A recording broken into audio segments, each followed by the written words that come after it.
ذلك بأنهم قالوا ليس علينا في الأميين سبيل ويقولون على الله الكذب وهم يعلمون بلى من أوفى بعهده واتقى فإن الله يحب المتقين إن الذين يشترون بعهد الله وأيمانهم ثمنا قليلا أولئك لا خلاق لهم في الآخرة ولا يكلمهم الله ولا ينظر إليهم يوم القيامة ولا يزكيهم ولهم عذاب أليم. صدق الله العظيم. Verse 75 of Surah Al-Imran. وَمِنْ أَهْلِ الْكِتَابِ, from amongst the people of the book there are those مَنْ إِنْ تَأْمَنْهُ بِقِنْطَارٍ يُؤَدِّهِ إِلَيْكَ, that if you are to entrust them with a heap of gold, then they will return that faithfully to you. وَمِنْهُمْ, and from amongst them there are those إِنْ تَأْمَنْهُ بِدِينَارٍ, that if you entrust them with even one gold coin, لَا يُؤَدِّهِ إِلَيْكَ, they will not return it back to you, إِلَّا مَا دُمْتَ عَلَيْهِ قَائِمًا, except if you continuously persist and ask them for it, then they may give it back to you. Why would they do such a thing? ذَلِكَ, that is because they say لَيْسَ عَلَيْنَا فِي الْأُمِّيِّينَ سَبِيلٌ, that these ummis, these Arabs, ummi, they have no way against us, they have nothing upon us. Yani, it is our right. Whatever wealth is there, we are more rightful of taking the wealth, and there is no such thing as us oppressing them. وَيَقُولُونَ عَلَى اللَّهِ الْكَذِبِ, and they lie against Allah subhanahu wa ta'ala, وَهُمْ يَعْلَمُونَ, and they are very well aware of this. In this ayah, there are 2 points, inshallah, which we want to expand upon. The very first is the justice of the Quran Kareem, which actually is teaching us a rule, a principle, a code of conduct that we should live by. What is that the Quran said?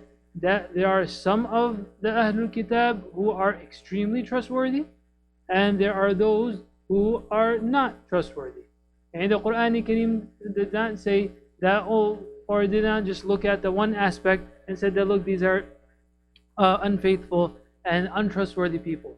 Rather, a very fair and just observation was presented. The point for us to take from this over here, and stepping away, moving away from the objective in the ayah, or stepping away from the direct subject of the ayah, is that we also need to observe this type of justice in our life. Right?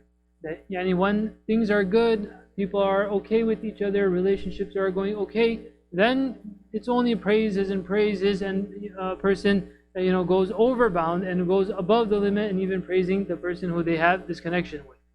And then as soon as something becomes somewhat sour, and as soon as things are not going as they should be going, now all the bad in that person, all the shar, all the evil of that person, we want to expose. And a person doesn't keep justice in mind when they are saying this. Right? So just until yesterday, everyone was, this was your best friend. Just until yesterday, this was your beloved. Just until yesterday, you looked at them as your senior, and they were, the most respected and honored people in your eyesight. But now, because there was some difference of opinion, maybe there was some things that 2 people did not agree upon. This happens among spouses. Now when it comes to the table, now when we were trying to discuss that, what is the issue? Now the person said, oh, this is only a bad person. He is no good. He's never done, or she's never done anything for me. And this person has done this and that against me, whether it be a friend, whether it be a spouse, whoever it may be. So this is the code of conduct that we are being taught in this ayah.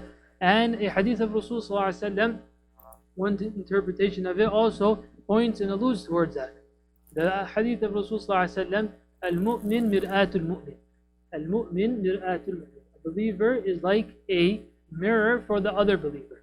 One mu'min, one believer, is like a mirror for the other believer. So ulama, in commenting upon this hadith, will explain that a mirror is very honest. Right? If a person has one mark on one side of the face, the mirror is not going to duplicate that and show it on the other side. Right? Or if the mark is a certain size, then it's not gonna make it even bigger and show that. Nor will the mirror go and announce to everyone else that look, this person is so ugly, or this person has this problem. The mirror doesn't do that. The mirror is very honest, the mirror is very just. So like that, a believer amongst one another, whether you're doing nasiha, whether you're advising one another, whether we deal with one another, we should be very just and fair in this judgment, very fair and just in presenting, very fair and just in advising one another. So that is the first point of this ayah, that a person should keep this rule, should keep this gauge, no matter who it may be. And in this ayah, the Quran Kareem is discussing Ahlul Kitab, not even Muslim, not even those that have Iman, not even those that have accepted the message. They speak about غير Muslim, non-Muslim.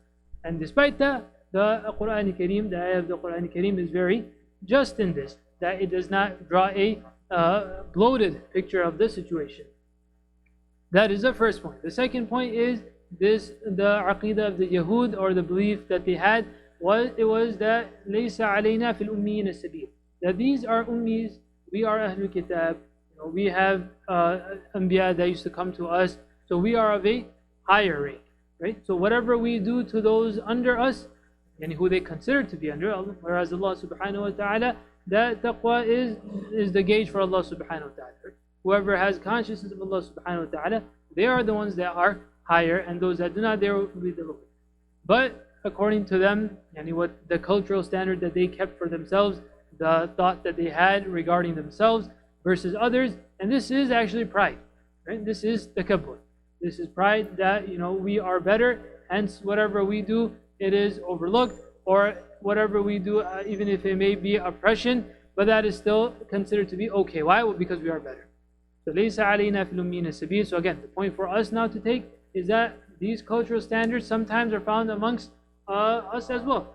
It's not the same, perhaps it may not be the same idea that's exactly mentioned in the verse, but somewhat of that trickles in even into the Muslim community, unfortunately. That people have set certain standards that, look, we are of this profession, so we are better. So whatever we do, however we deal with someone else, that is okay. Or we are from a certain family background, or we speak a certain language, so we are better than so and so, or we have a certain position in society, so whatever we do is overlooked.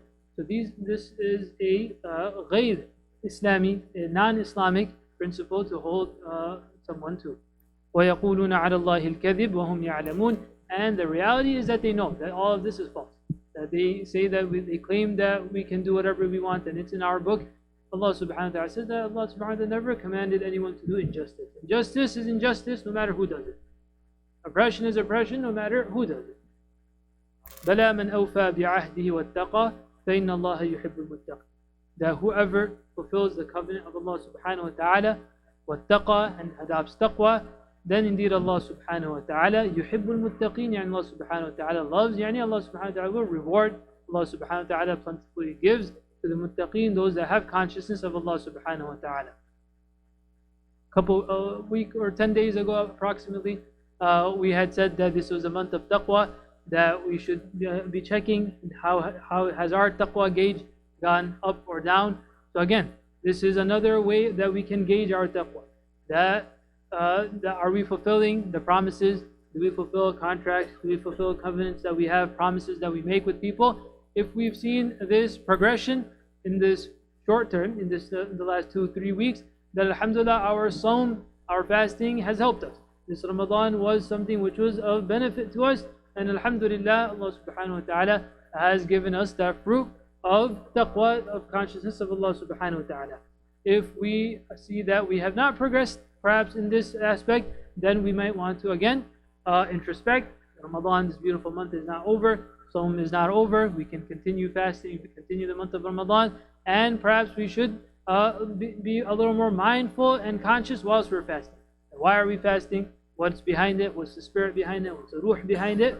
Perhaps if we show a little more consciousness towards that aspect.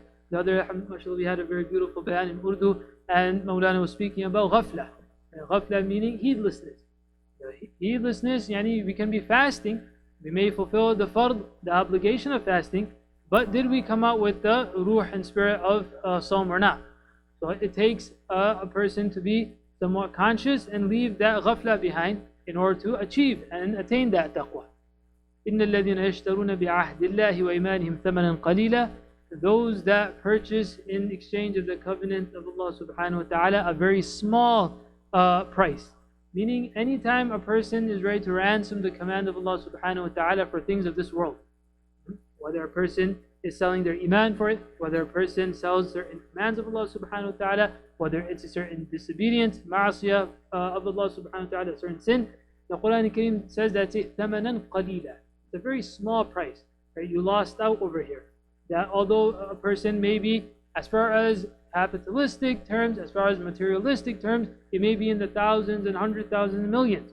But the Quran Kareem says that's still ثَمَنًا قَلِيلًا. It's very little. Right? Why? Because that million will also come to an end. The billion will also come to an end. Trillions and trillions will also come to an end. But the reward of Allah subhanahu wa ta'ala, that's perpetual. So in the Quran Kareem, good acts that a person does, thawab, things that which reward a person, commands of Allah subhanahu wa ta'ala are called al-baqiyat as-salihat. Baqiyat means those things which remain. Right? Al-baqiyat, those things which remain, as-salihat, those righteous things which remain for a person. So that is the difference. Yani if it may be one hasana of the akhirah compared to $1 trillion of this world, which one is better? It's still the hasana. Why? Very simple reason, because that hasana will go on and on and on forever and ever and ever. But that trillion, you may have it today, you may have it for 10 years, 100 years, but it will come to an end after.